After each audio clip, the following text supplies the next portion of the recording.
This episode of Onward to Victory is proudly presented by WCScreens.com, the absolute gold standard in the screen printing and embroidery industry.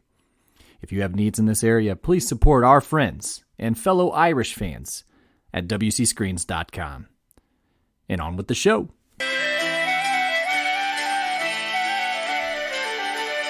The Fighting Irish recently lost a program titan in linebacker Jim Lynch. A captain on the famed 1966 national championship team, it was legendary Notre Dame coach Ara Parseghian, who once said that Jim was All-American in every sense, talented, hard-nosed, and honest. Today we're going to celebrate his life, his background, his family, and of course his football career, as we pay tribute to perhaps the best linebacker to ever don the blue and gold, number 61, Jim Lynch. Buckle up those chin straps, Irish fans. This is Onward to Victory.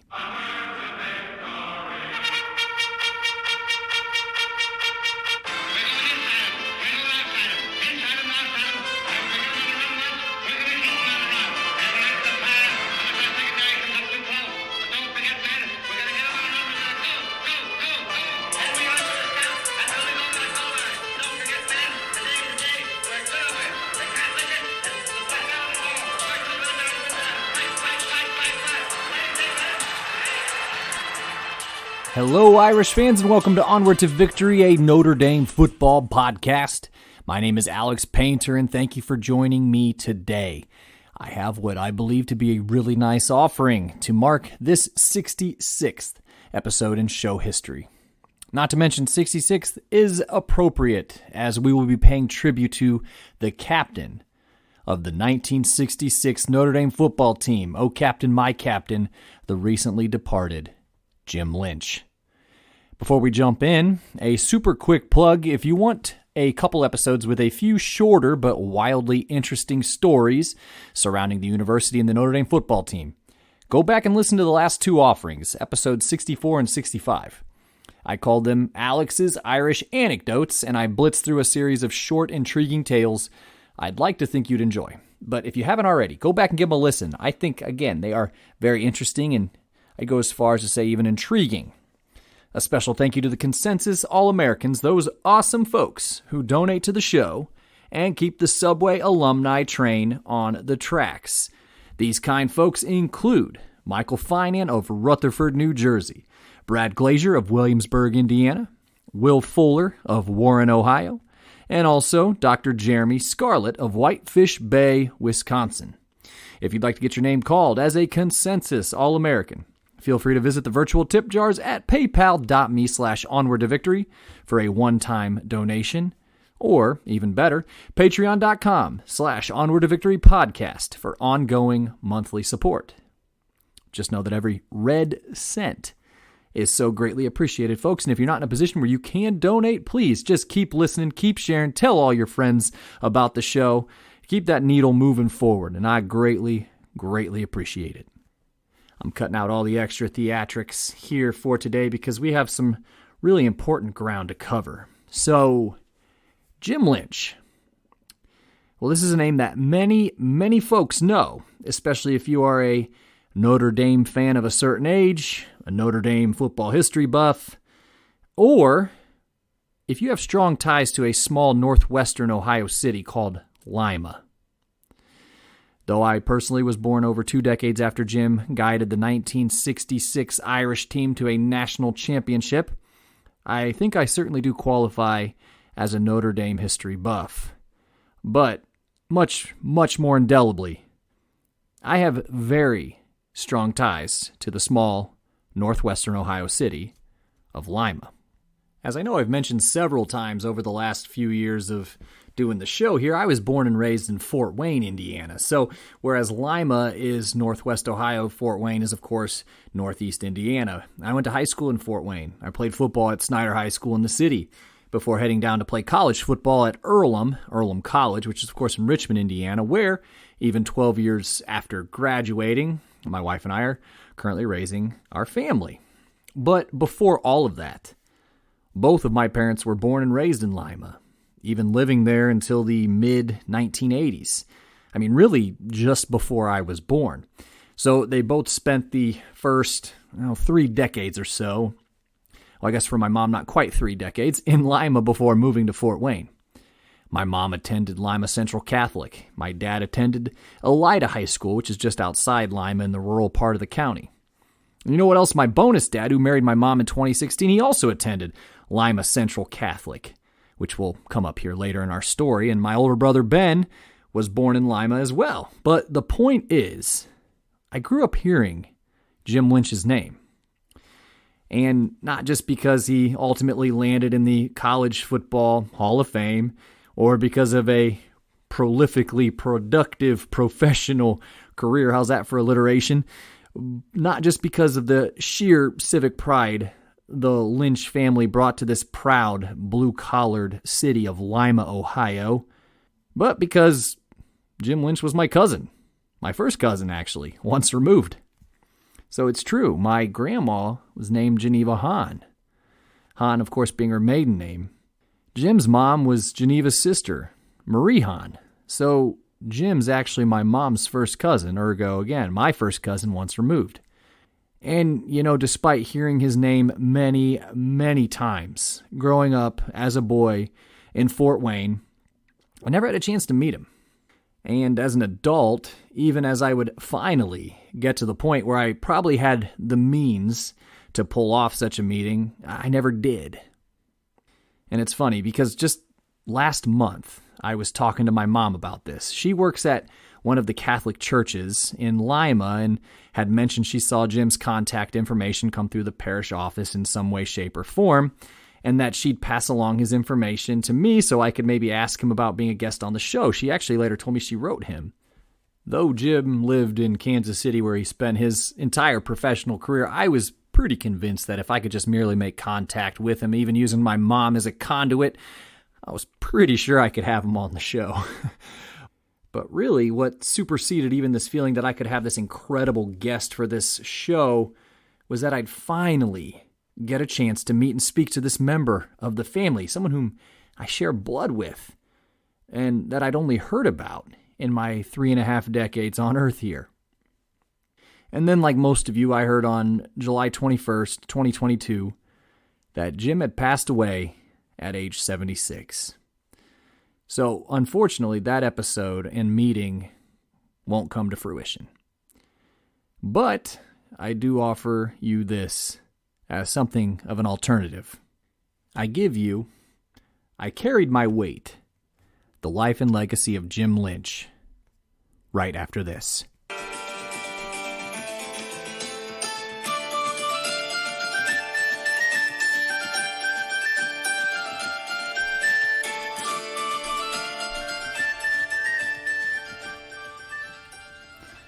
Allow me to start with a quote from the 1966 Notre Dame Football Review that I think may set the stage a bit for our subject. This is after Notre Dame were named the best team in the nation, and Jim Lynch was asked his thoughts on the season. Quote, "There was a lot of personal satisfaction in being number one this year, and anybody would be lying to say he doesn't like all the honors that came with being national champions. But when I look back on it all, my biggest feeling of accomplishment is to be able to say I was a part of it all and that I carried my weight." End quote. Ara Parseghian once said that I am often asked who was the best player to coach, and Jim Lynch always comes to mind. And to repeat what was shared in the show's introduction, the second half of that Parseghian quote was that Lynch was an All-American in every sense, talented, hard-nosed, and honest. End quote. Jim Lynch was born in Lima, Ohio on August 28, 1945, to parents Rodney Jr. and the aforementioned Marie Lynch. He had older brothers, Rodney III and Tom. Even before the Lynches would establish their legacies as athletes, they were well known around the city of Lima as a West Ohio Gas Company family. Jim's grandfather, Rodney, worked over 4 decades with the company. Jim's father, Rodney Jr., whom the family called Uncle Chubby, my mom informed me, joined the company immediately after graduating from high school in 1929. Jim's oldest brother, who was Rodney III, also worked for the gas company, and, not for nothing, he was my mom's godfather. In addition to his older siblings, Jim also had younger siblings, in a brother, Ray, who, after speaking with my mom about this very episode, I learned was named for my grandfather, as I am, since Raymond is actually my middle name, and a younger sister, Cheryl Ann. The family were ardent Catholics, and all of Rodney and Marie's kids attended the Catholic high school. So for Jim and Tom in particular, this was Lima Central Catholic, home of the Thunderbirds. Tom was a standout lineman for the newly formed Thunderbird football team. I say newly formed because Lima Central Catholic was the result of a couple smaller Catholic high schools in the city that consolidated. In fact, one might even say that Tom Lynch was the first star football player of LCC. In the spring of 1960, the Lima News wrote, quote, "It's official now. The 210-pound football lineman, object of the attentions of more than one college grid scout, was named Thunderbird Athlete of the Year at the annual LCC Spring Awards banquet held in St. John's Auditorium," end quote. That is, of course, about Tom. But what is humorous is near the bottom of that very same story, the reporter also noted that, quote, "Jim Lynch, Tom's younger brother, won the freshman award. He is also a football player," end quote. Which is, to say the least, a very succinct note about a guy who would go on to be one of the best football players in the country. But that does tell you just how daggone good of a football player Tom Lynch was. And Tom ended up choosing to play football at the Naval Academy over offers to go play at Purdue, Tennessee, Toledo, and according to the paper, even Ohio State. And learning more about this family, you can kind of see where the service academy was a strong fit. But so Tom goes off to play for the academy, and he plays both center and linebacker, and he quickly becomes a standout player over in Annapolis. But back in Lima, his younger brother Jim Lynch ultimately takes the mantle as the best football player the city had ever seen. Not to mention, he was a pretty good basketball player as well, but what's really impressive about Jim is just how well-rounded he was. In fact, a 2015 article from the Lima News, written by Greg Horston, notes that, quote, "Jim Lynch was busy his senior year at Lima Central Catholic. Among other things, he led the Catholic Students Mission Crusade, performed in the senior class play The Music Man, and dabbled in poetry," end quote. I was able to dig into that a little bit, and he actually sent his poems, and many of them were published by major national newspapers, including the Chicago Tribune. But on the gridiron, Jim spent his sophomore and junior years becoming one of the most feared and hard-hitting linebackers across the state of Ohio, and probably the country, honestly. As a result, the strong, sinewy Jim Lynch would not be denied a shot to play big-time college football, just like his older brother Tom. But picking through a long list of suitors, Jim narrowed his search down to 3 schools: Northwestern, the Naval Academy, and Notre Dame. Obviously, with these 3 schools comes a certain level of, let's call it, academic rigor, and of course a little bit of discipline that comes with it. And for the Naval Academy, a lot of discipline. They eat it for breakfast, I think. But be mindful with me here for a second. I think a lot of people have some misconceptions about the University of Notre Dame and her football team in, say, 1962, which happens to be the exact time that Jim was in the throes of his college search. I think if you were to ask a lot of people, it's the 1960s, so they must assume that Ara Parsegian was not only the coach of Notre Dame, but he surely would have recruited Jim, right? Well, that would be incorrect. Ara didn't get to Notre Dame until 1964. And of course, the other is that Notre Dame, as they are historically considered, must have been a good football team around this time, right? That was also not true. They went 5-5 in 1962, 5-5 in 1961, and they would actually go 2-7 in 1963. So when Jim forgoes his offer from the Naval Academy, opting to not follow in his brother Tom's footsteps, and he chooses the University of Notre Dame, well, this really did represent something of a leap of faith.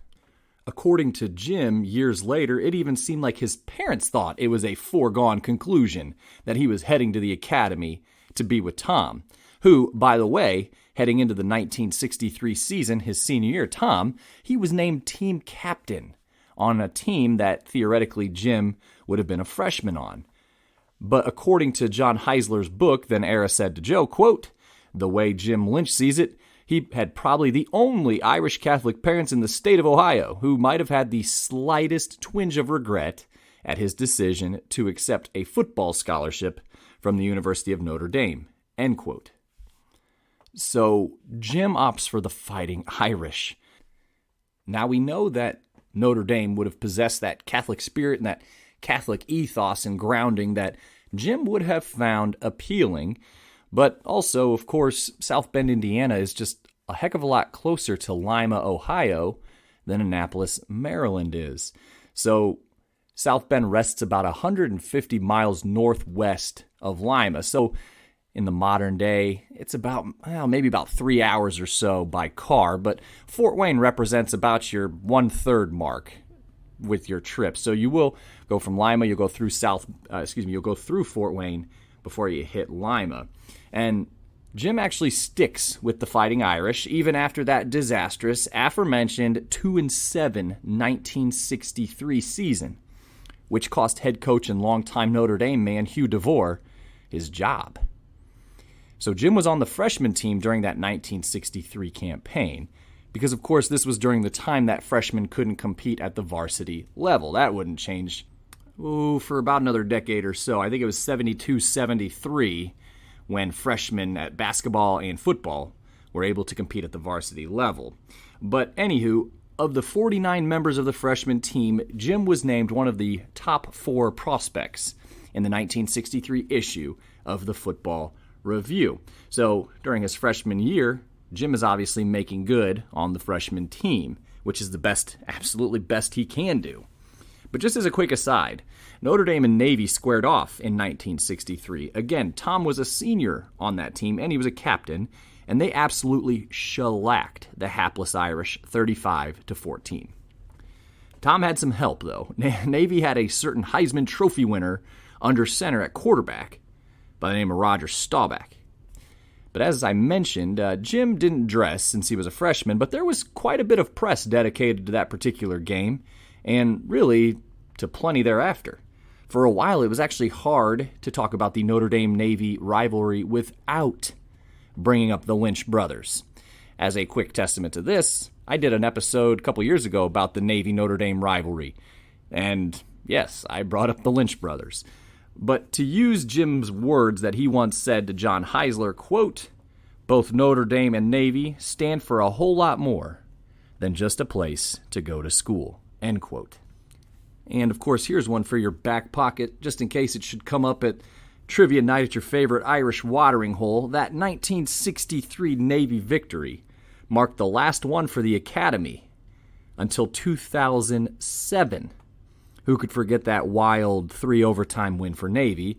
But that broke a string of 43 straight victories for Notre Dame over Navy, dating again back to 1963. That 1963 team, of course, was the one Tom was the center, snapping directly to Roger Staubach. So Jim's class, though, back to Notre Dame, is the stuff of legends in Irish football lore. So you have Jim, who was obviously fantastic, and we're going to get into that here in just a second, but you also have running backs Nick Eddy and Larry Conjar. Impact players right there. Offensive lineman Tom Regner, defensive tackles in Kevin Hardy, and who could forget his honor, Alan Page. I mean, I know I'm missing others. I'm kind of spitballing here, but this class was absolutely loaded. And it helped turn the tide on Notre Dame football, which really had been mired in mediocrity for quite some time, really since Frank Leahy left. So with the help of Jim and the sophomores, the Irish go 9-1 during Era's first year in 1964. That season is capped off with starting quarterback John Hewitt winning the Heisman Trophy in 1964. And Hewitt, aside from being a teammate of Jim Lynch's here for the Irish, they also become teammates in the NFL as well. But I got to tell you this one as well. Ara Parseghian, though he didn't recruit Jim Lynch to the Irish program, and he couldn't have because he wasn't the head coach yet, he absolutely loved, and I mean loved, Jim Lynch. So I had that quote from earlier, but there's a guy you might be familiar with, too. His name's Frank Pomarico. If that name rings a bell, it's because he was actually the captain of the 1973 National Championship team, which was also coached by Ara. So by the time Frank Pomarico would have stepped foot in Ara's office or gotten into the Fighting Irish football program, Jim was long gone to the NFL. But when Frank went into Ara's office for a meeting, he noticed that Ara didn't have much on his desk by way of pictures or really anything. Ara was very tidy. But he did notice something on his desk that kind of stood out a little bit and seemed strange. And when he took a closer look, yep, it was actually a picture of Jim Lynch. Anyway, Jim suffered a knee injury partway through that sophomore season, but he still managed to log 41 tackles, and the Notre Dame Football Review raved about him and how much of an impact player he was going to be for the next 2 years. So in 1965, which was Jim's junior year, the team did backslide just a little bit. They managed a 7-2-1 record, but they did register a revenge win over USC, who had dealt them their only loss the season before in 1964, ostensibly keeping them from winning a national championship. But this is the season that Jim all of a sudden is everywhere. He led the team with 108 tackles. Now, if you stop and think about that again, 108 tackles, that's a lot for any length of season, but they only played 10 games, which means on defense, Jim was averaging 11 tackles, nearly 11 tackles per game. But he also broke up 3 passes and intercepted another from his linebacker position. I mentioned Nick Eddy a moment ago, so it's probably worth noting that he led the team in both rushing and receiving. But despite the pair of losses, the Irish did finish number 9 in the polls in 1965, which was the second season of Ara's era, so to speak. So after finishing number 3 in the polls in 1964 and number 9 in the polls in 1965, well, for all intents and purposes, the Irish were back, baby. This, of course, leads us to 1966. Interestingly, in 66 episodes of the show, well, 65 previous to today, we have danced around 1966. Despite its huge historical significance, we have talked about many of the seasons either just before or just after. This will be about as substantive as I've gotten. Anyway, Jim was named team captain for the Irish, for that legendary team. And I, again, won't make any bones about it. Many folks consider the 1966 team, particularly that defense, one of the finest in program history. And speaking about the defense, it was Pomarico again with the golden quote about Jim Lynch when he said, quote, "At Notre Dame, he, being Lynch, was on the inside at middle linebacker. He was defensive coordinator Johnny Ray's guy. He was smart. He studied the game. He was a guy you built a defense around. He was a coach on the field. He was a kingpin of that defense." End quote. And that was by way of our friends at Irish Illustrated. So the Irish started the season at number 8, but quickly moved up 4 spots, number 4, after beating the number 7 ranked Purdue in South Bend by a couple scores, 26-14. Now get a load of this. Pomarico mentioned Lynch was the kingpin of the defense, which I love, by the way, but led by their captain and kingpin over the next 7 games after that Purdue game. So 28 quarters, however you want to look at it. Take a deep breath. The Notre Dame defense yielded 2 touchdowns. 2 touchdowns in 7 games. 5 shutouts in a 7-game stretch. 2 touchdowns in 28 quarters. I'd be remiss not to mention in the middle of that streak was a trip down to Norman, Oklahoma to take on the number 10 Oklahoma Sooners. And they absolutely whacked them. 38-0. You know, every college football season, there's that team that runs on a real nice string of early season wins. Then they have that real big test on the road. And then everyone's talking like, oh, this is where we find out if so-and-so or insert team here is legit. I have no doubt that was probably the storyline surrounding the 1966 Notre Dame team. They had lost some big games, some high-profile games in the seasons before. So this probably would have represented that moment where people are like, okay, this Notre Dame team is legit. So the Irish have rattled off 8 victories to start the season. They are 8 wins, 0 losses, and on November 19th, the game of the century looms. It is against number 2 Michigan State in East Lansing at Spartan Stadium. The Irish hold the number 1 rank. Michigan State holds the number 2 rank. November 19th, 1966. We're going to talk about the Michigan State game right after this.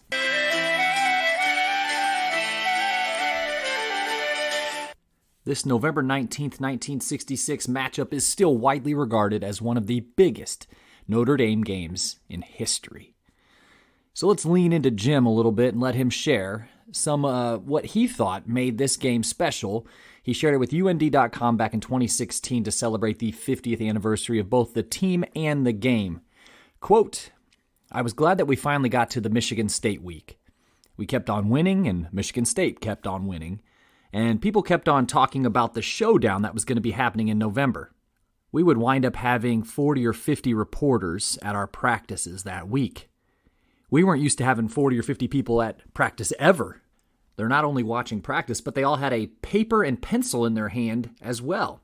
And after practice, you would have to do a press conference without much to say. Most everything had already been said. We held up our end, and Michigan State sure as heck held up their end, and we knew they would. We knew it was going to be a very, very tough football game, and we were going to have to play." End quote. And it was tough sledding for the Irish before the game even started. Running back Nick Eddy slipped on ice, getting off the train at East Lansing, and missed the game entirely. And just in case this one comes up at Trivia Night at your local Irish watering hole, this was actually the last time the team traveled by train to an away game, so how about that? But to make matters much worse, quarterback Terry Hanratty was injured during the first quarter of the game after a vicious sack from Spartan defensive tackle Bubba Smith, who was not only a wonderful football player, but you also may remember him as Cadet, then later Sergeant Moses Hightower from the Police Academy movies. The game is an absolute slobber knocker. The Notre Dame defense yielded their first touchdown in a blue moon during the second quarter, which allowed the Spartans to jump out to a 7-0 lead. They added a field goal then, which was kicked by the barefooted Dick Kenny, which ran the Spartan lead up to 10-0. Jim later said, "It was a physical game. Maybe the hardest hitting game I've ever had was the game against Michigan State the year before in 1965. We were held to negative yardage rushing. That was a behind-the-schoolhouse fistfight. And I don't care who you are, nobody looks forward to a fistfight. But the 66 game absolutely lived up to that same billing. That Michigan State game in 1966 was a lot bigger than when I played in the Super Bowl in January of 1970, end quote. So the Irish clawed back into the game, thanks to a 34-yard touchdown reception from backup running back Bob Gladio on a pass thrown by backup quarterback Coley O'Brien in the second quarter. God love O'Brien, by the way. He's diabetic, so between offensive series, he was seen on the sidelines drinking orange juice and eating candy just to keep his blood sugar and insulin at a reasonable level. Even though their team captain and soul of the defense, Jim Lynch, was battling what was later called a monstrous Charlie horse, Notre Dame's defense put the clamps down on the Spartans' offense in the second half and held them scoreless. A 28-yard fourth quarter field goal by the Irish tied the game 10-10. Who would have thunk it? After Irish All-American defensive back Tom Schoen intercepted his second pass of the game in the fourth quarter, Coach Parsegian went very, very conservative on the play calling. opting to keep the ball on the ground and not risk turning it over and giving Michigan State more time to score or better field position. And this was actually a very controversial move, both in the Michigan State camp and a lot of national writers as well were very critical of Coach Parseghian for almost going for the tie instead of going for the win. But when the game clock read all zeros, that's exactly what it was. It was a tie, 10-10. So the Irish, with their number one ranking intact, ran to the locker room. According to backup running back and punter Rocky Blyer, who most definitely is a story for another day, he said the following, quote, "Almost everyone was crying. The emotion of the game, the hitting, and the violent contact was converted into the emotion of the locker room, the tears, the hugging. Then Era spoke to us. 'Men, I'm proud of you. God knows I've never been more proud of any group of young men in my life. Get one thing straight, though. We didn't lose. We were number one when we came. We fell behind, had some tough things happen, but you overcame them. No one could have wanted to win this more than I. We didn't win, by God, but we didn't lose. There's crying about a tie, trying to detract from your efforts. They, being Michigan State, are trying to make it come out as a win. Well, don't you believe it? Their season is over. They can't go anywhere. It's all over, and we're still number one. Time will prove everything that has happened here today. And you'll see that after the rabble-rousers have had their say, cooler minds who understand the true odds will know that Notre Dame is a team of champions." End quote. So the Irish, not falling victim to a big game hangover, waxed USC the following week, 51-0. Jim Lynch and the undefeated Irish, after a 17-year drought, were called national champions once again. When Jim was reflecting on the season after it was over, he shared the following in the Notre Dame Football Review. Quote, "This team had a lot of pride. Not the Green Beret whistle-blowing type, but the kind that never let the thought enter our minds that we would ever let down the coaches and the school's reputation. Playing for Notre Dame and all that the name represents transcends the ball on the field. With our environment here, every guy on campus takes a defeat as something personal. In the past, when we lost, it was really difficult to come back and face the student body, and we worked hard to prevent that from happening this year." End quote. Jim was named a consensus, unanimous first-team All-American for his efforts. He was named the recipient of the Maxwell Award. He led the hands-down best defense in the country in tackles with 106, which paired nicely with his 3 interceptions. He was truly the kingpin of that defense, perhaps the best Irish defense ever assembled. He was the soft-spoken, humble, and hardworking Jim Lynch. He was selected in the second round in the 1967 AFL draft by the Kansas City Chiefs. And he was a fantastic linebacker on some great Chiefs teams. And really, he was kind of more quietly productive while sharing the position group with 2 future Hall of Famers in Bobby Bell and Willie Lanier. He retired at the end of the 1977 season after 11 seasons, and he made a clean break from football and entered the food brokerage business in Kansas City. Oh, and he also did serve at one time as president of Notre Dame's National Monogram Club. Not too much surprise, Jim was inducted as an inaugural member into the Lima Central Catholic Hall of Fame for Athletic Achievement in 1988. In 1990, he was inducted into the Chiefs Hall of Fame.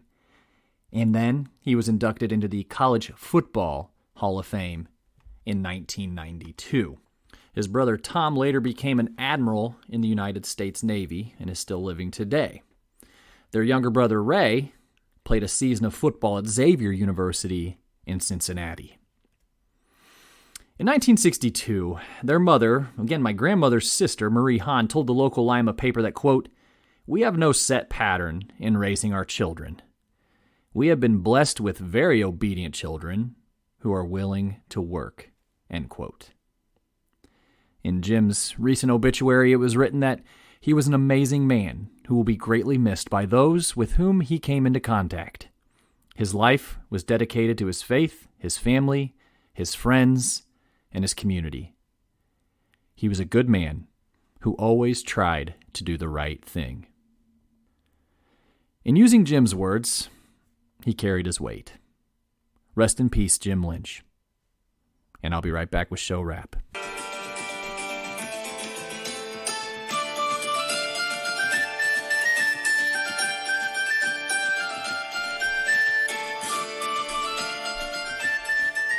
Regardless of your familiarity with Jim Lynch, whether you watched him play back in the 60s or in the 70s with the Chiefs, or if you just learned his name today and learned your first bits of information about him, I really hope you enjoyed this episode, number 66, dedicated to the memory, the life, the legacy, and the fantastic football playing career of former All-American Jim Lynch. I don't have much to say, honestly, other than that here in this show wrap, other than we are a mere 32 days from kickoff to the 2022 Notre Dame season, and I promised you a busy August, and this episode today is just the beginning.